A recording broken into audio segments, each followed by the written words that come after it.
ఒక చిన్న కథ చెప్తాను. ఒక అతను ఎన్ఆర్ఐ, నాన్ రెసిడెంట్ ఇండియన్, ఆయన ఆస్ట్రేలియాలో పనిచేస్తూ ఉండేవాడు. ఆయన గెజెట్ చేయించుకోవాలనుకున్నాడు, ఎందుకంటే ఆయన పేరు మార్చేసుకున్నాడు. సో అక్కడి నుంచి ఎలా చేసుకుంటాం అని ఆయన ఆస్ట్రేలియా నుంచి సంప్రదించాడు. ఆయన నాకు వాట్సాప్ చేశాడు. ఆయన వాట్సాప్ చూసిన వెంటనే నేను ఆయనకు చెప్పాను, మీరు ఫారెన్లో ఉన్నా, ఏ కంట్రీలో ఉన్నా మీరు గవర్నమెంట్ ఆఫ్ ఇండియా గెజెట్ చేసుకోవచ్చు. ఓన్లీ కండిషన్ ఏంటంటే you should be citizen of India, you should be holding passport of India. అతను చెప్పాను, నా దగ్గర పాస్పోర్ట్ ఉన్నది సార్, నేను ఇక్కడ మెల్బోర్న్లో ఉన్నాను, నేను ఎలా చేసుకుంటాను. అప్పుడు ఆయన చెప్పాను, ఏమి చెయ్యక్కర్లేదు, మేము మీకు డ్రాఫ్ట్ ఎఫిడేవిట్ చేసి పంపిస్తాం. మీరు అక్కడ ఇండియన్ కాన్సులేట్తో కానీ ఇండియన్ అంబాసిడర్తో కానీ మీరు సైన్ చేయించుకుని మాకు పంపించండి. అప్లికేషన్ మీకు వాట్సాప్ చేస్తాం, మీరు అవి కూడా సైన్ చేసుకుని పంపించండి.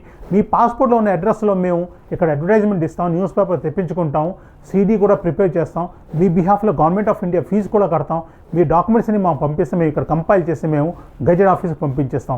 ఆయన అలాగే మేము చెప్పిన ప్రతి అడ్వైజ్ని ఆయన ఫాలో అయ్యాడు. ఆయన డాక్యుమెంట్స్ అని మాకు పంపించాడు. మొత్తం ఆయన ప్రాసెస్ కంప్లీట్ చేసాం. వితిన్ 2 monthsలో ఆయన గెజెట్ పబ్లిష్ అయిపోయింది. He was very happy.